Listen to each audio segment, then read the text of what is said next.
Hola, hola muchachos, ¿qué tal? Bienvenidos a la clase de Ciencias Naturales para octavo básico del programa EAR Chile. En esta ocasión vamos a ver la unidad número 3, que tiene por título Propiedades eléctricas de la materia. Esta es la continuación de las clases anteriores, que habíamos estado viendo el concepto de materia y habíamos revisado también las propiedades de un átomo. Habíamos visto número atómico, número másico, habíamos hablado de iones, es decir, cationes, aniones, ¿cierto? Hoy vamos a revisar entonces, como dije, las propiedades eléctricas que tiene la materia. ¿Ya? Vamos a hablar de las distintas cargas eléctricas, vamos a ver de qué forma se pueden electrificar los cuerpos.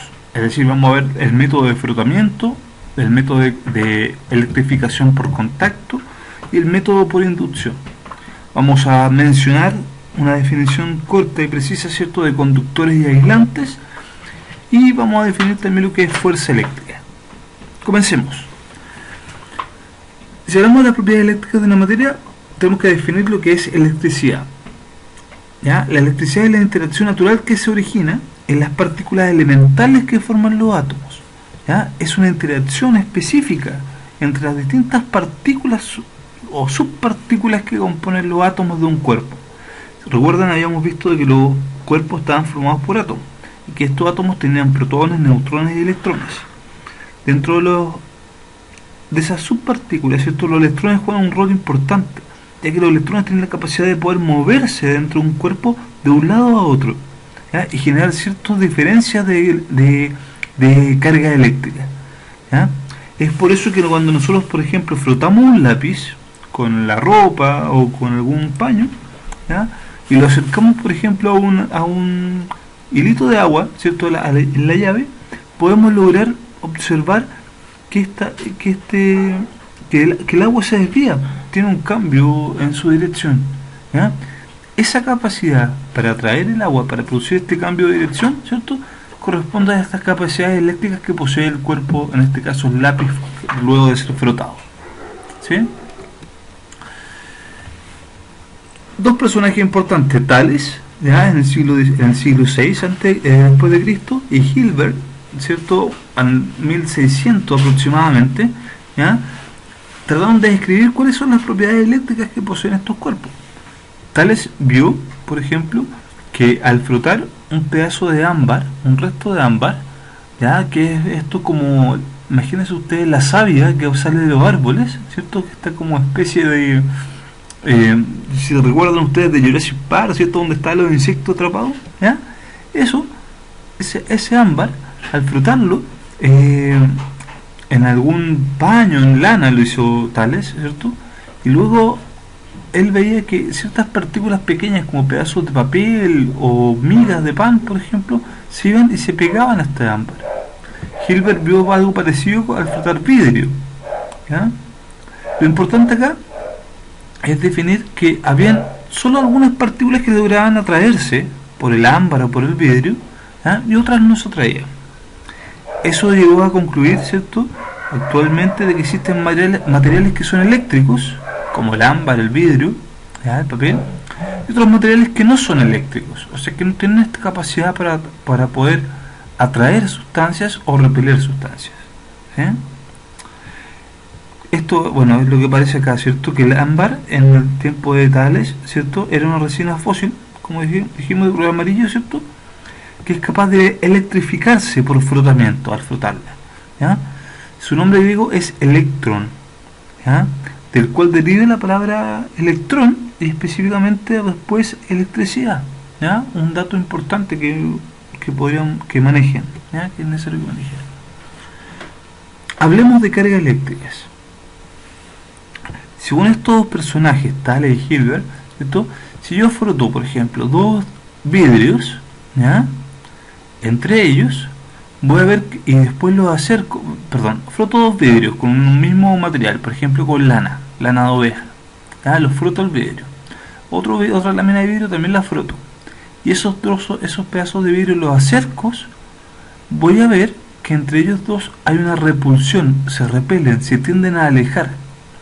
Ahora, si las dos resinas, dos trozos de ámbar, también los froto con una estructura, por ejemplo con la ropa, y esto lo froto también con la misma ropa, voy a ver que estos trozos de ámbar también se repelen.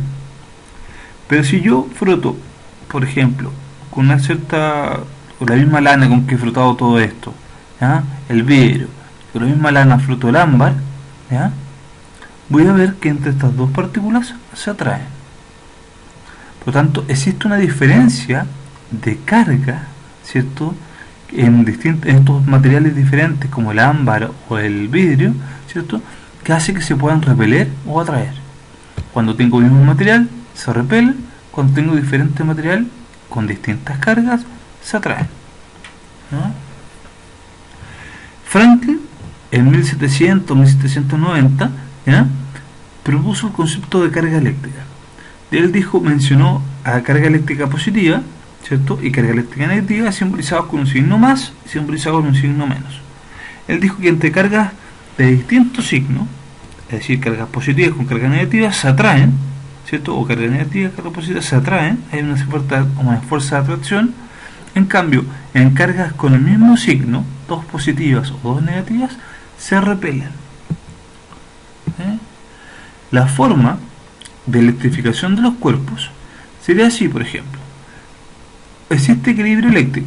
¿Qué significa eso, que existe equilibrio eléctrico? Que hay algo que está neutro, ¿sí? Es decir, hay un equilibrio eléctrico cuando yo tengo una partícula positiva que se junta a una negativa y están en igual cantidad. O sea, las partículas positivas son iguales a las partículas negativas. Eso hace entonces que el cuerpo esté neutro, que esté en equilibrio eléctrico, ¿sí?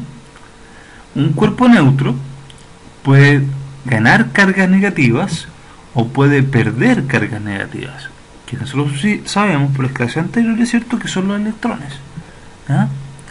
Si gana cargas negativas, se va a transformar en un cuerpo negativo. Ahora, si pierde cargas negativas, se transforma en un cuerpo positivo. Recuerden, lo único que puede hacer un cuerpo neutro es ganar o perder cargas negativas, nunca las positivas, ¿sí? Pero de esas cargas negativas que gane o que pierda, puede dar como resultado un cuerpo negativo o un cuerpo positivo. Acá puse una imagen del átomo para que ustedes recuerden, ¿cierto?, que en el núcleo teníamos los neutrones, que no tienen carga, los protones, que en este caso serían los rojitos que están acá, ¿cierto?, que tienen carga positiva, y alrededor los electrones con carga negativa. O sea, son estos electrones los que pueden cambiar, es decir, perderse o ganarse, ¿sí? Y eso va a hacer que un átomo sea positivo o negativo. Por ejemplo, si hay tres cargas positivas y tres cargas negativas alrededor, el átomo es neutro. Pero si yo le quito una carga negativa, el átomo va a ser positivo, va a tener tres positivos y dos negativos. Ahora, si a este átomo yo le sumo una carga negativa, un electrón, va a quedar con 4 electrones y 3 protones, o sea, va a quedar negativo, ¿sí? Imagínense entonces que un cuerpo está formado por cientos, miles de millones de estos átomos. Por lo tanto, todos esos átomos pueden ganar o perder electrones, ¿cierto?, haciendo que el cuerpo sea en total positivo o negativo. ¿Cómo se electrifican los cuerpos? Entonces, una forma es por frotamiento, ¿eh? Por frotamiento, por ejemplo, de acá, cuando tengo un bolígrafo y lo frego con un paño, con un pañuelo. Al hacer esto, lo que estoy haciendo es que los electrones de los átomos de este cuerpo, ¿cierto?, se puedan mover de un lado para otro. Estoy moviendo electrones, estoy quitando electrones, ¿sí? Quitando o moviendo. Lo puedo mover hacia un extremo o puedo bien quitarlos hacia el pañuelo, ¿sí? La cosa es que hago que este lápiz quede cargado. Al quedar cargado, yo lo noto porque puedo atraer pequeños pedazos de papel picado, ¿sí? Entonces yo electrifiqué a este lápiz por frotamiento, frotándolo con un pañuelo. Otra forma es por contacto. O sea, yo puedo tener algo cargado, por ejemplo, este mismo bolígrafo que quedó cargado, y yo puedo acercarlo, ¿ya?, a una estructura que no está cargada, que está neutra.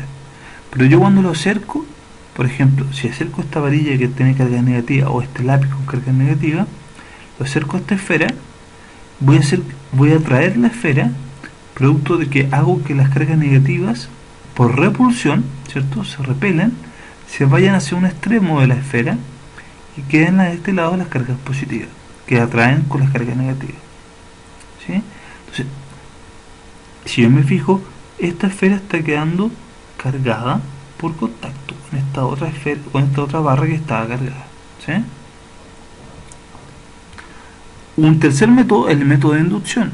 Es similar al método de contacto. Yo tengo una vara por ejemplo acá cargada negativamente, lo acerco a una esfera, hago que pase lo mismo que acá, ¿cierto? Las partículas negativas se repelan, haya repulsión y se vayan a un extremo y caen las positivas acá, ¿sí? Ahora, ¿qué pasa si a esta esfera yo le conecto con un cable hacia tierra? Se dice hacia tierra va a ser suelo, específicamente porque el suelo tiene la capacidad, al ser muy enorme, muy grande, ¿cierto?, de tener muchos minerales, tiene capacidad de aceptar una gran cantidad de electrones. Si yo por un cable lo conecto hacia tierra, o sea otra estructura que sea capaz de absorber electrones, ¿ya?, yo puedo hacer que esos electrones que se movieron hacia este extremo se vayan por este cable hacia tierra, y por tanto estoy secando todos esos electrones de esta esfera. Y esta esfera, al retirar la barra y al retirar este cable a tierra, esta esfera me va a quedar ahora cargada positivamente. O sea, la electrifiqué, la cargué, ¿cierto?, por un método de inducción. La diferencia con esto es que acá no tengo un cable a tierra. Por lo tanto, este cargado o esta electrificación es momentánea. Posteriormente, cuando yo saco esto se va a volver a la forma normal. Ahora, conductores y aislantes. Hay materiales que tienen la capacidad de conducir corriente, es decir, de conducir o de permitir el movimiento de descarga eléctrica. Corriente es un término que me adelanto, lo vamos a ver más adelante, ¿ya? Corriente tiene que ver más bien con el movimiento de electrones, pero dando otras propiedades importantes, ¿ya? Acá lo que más nos interesa, más que el movimiento de los electrones, es la carga, ¿ya?, que es en cierto modo la cantidad total que existe de electrones o de protones, ¿sí?, más que el movimiento. Entonces, repito, los materiales que permiten el movimiento de cargas eléctricas se denominan conductores. Por ejemplo, los metales, ¿sí? Los metales tienen capacidad de conducir estas cargas de un lado a otro, ¿sí? Los materiales que no permiten el movimiento de carga eléctrica se denominan aislantes. Ustedes ven acá, por ejemplo, una barra de metal, de oro, ¿cierto? Hay otros que son llamados semiconductores, que son algunos minerales no tan elaborados como estos, pero son muchos son sólidos, tienen restos de metales, son metaloides, ¿ya?, como el aluminio, por ejemplo, un semiconductor, ¿ya? Y hay otros que son aislantes, como por ejemplo plástico, madera, ¿ya?, y otros materiales como la plumaví, que no tienen la capacidad de transmitir carga eléctrica, ¿ya? Por último, la fuerza eléctrica corresponde a los electrones y protones que poseen la capacidad de interactuar entre sí, sin estar en contacto. Es decir, existe una fuerza entre ellos que se denomina fuerza eléctrica, la que actúa a distancia, ¿ya? Por ejemplo, ¿cómo se comporta esto? ¿Ya? Coulomb, un científico importante francés que se encargó de estudiar lo que es la carga eléctrica y la fuerza eléctrica como tal, plantea que la primera intensidad de la fuerza eléctrica es directamente proporcional al producto de las cargas. Es decir, que entre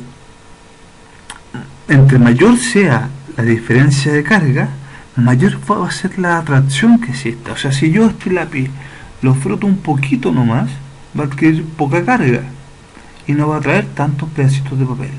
Pero si yo lo froto harto, voy a decir que adquiere una carga mayor y voy a traer mayor cantidad de papeles, ¿sí? O sea, entre mayor sea la carga, ¿cierto?, mayor va a ser la intensidad o la fuerza con que se atraen las partículas, ¿eh? Un segundo principio, ¿cierto?, de cómo se comporta la fuerza eléctrica apunta a que la intensidad de la fuerza eléctrica es inversamente proporcional al cuadrado de la distancia que separa las cargas. ¿Qué quiere decir esto? Que entre mayor distancia haya entre las cargas, menor es la atracción. O sea, si la distancia es más pequeña, se atrae más que si la distancia es más grande, ¿sí? O sea, si esta vara está cargada y la pongo más cerca de este globo y a esa distancia de este otro globo, ¿a cuál globo creen ustedes que atraiga más? A este, ¿cierto? Porque está más cerca. En cambio, cuando hay mayor distancia, la fuerza de atracción es menor, o la fuerza de repulsión, ¿sí? En este caso, por ejemplo, una fuerza de atracción va a ser menor. Lo más probable es que atraiga más a este. Y un tercer postulado dice que la fuerza actúa en línea, en forma de lineal, ¿cierto?, con respecto a las dos cargas, o a las cargas que están interactuando. Es decir, siempre podemos decir que la fuerza forma como una línea. Si yo marcara una línea entre esta carga y esta otra, hay una fuerza de atracción que apunta hacia una y la otra, ¿cierto? O en este caso una fuerza de repulsión, que sería una línea horizontal, aquí también una fuerza de repulsión. Pero siempre se forma una línea que une a los dos puntos, ¿sí? Bueno, muchachos, eso sería por ahora. Lo importante es que ustedes repasen los contenidos, revisen los videos complementarios que les dejé. Ya aparecen algunos experimentos que tratan de explicar esta repulsión y esta atracción, así como también la capacidad de electrificar cuerpos, ¿ya? Revísenlo, hagan la guía de ejercicios y nos vemos la próxima semana. Mucha suerte, que estén bien. Chao.